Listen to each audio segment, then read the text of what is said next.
বাগেরহাটের মোল্লাহাট উপজেলায় বয়ে গেছে খরস্রোতা নদী মধুমতি। শীত মৌসুমে জোয়ার ভাটাসহ তীব্র স্রোতে সৃষ্টি হয় ভাঙন।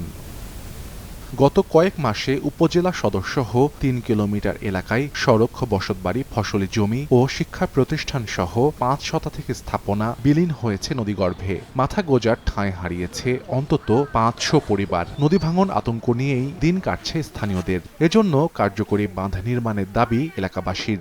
ভাঙতে ভাঙতে আমাকে নাই কিছু, এনে কোন জায়গায় যাবো, কিভাবে এই জায়গায় থাকবো, কিভাবে কি করবো, তাই রাতে দিনই কোনো সময় ঘুম আসে না। যখন আমাদের বাড়িটা ভেঙে গেছে, আমরা ঘর সরানোরও আমাদের ক্ষমতা ছিল না। এখনো যেগুলো আছে অনেক হুমকির মুখে। গত বছর করছে, এবছরে যা আবার বসে গেছে।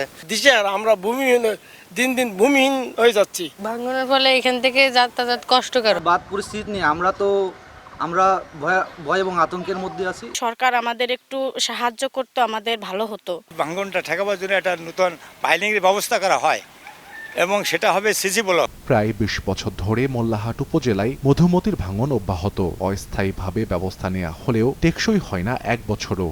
আর স্থায়ী বাঁধ তৈরির আশ্বাস দেয়া হলেও তা বাস্তবায়ন হয় না।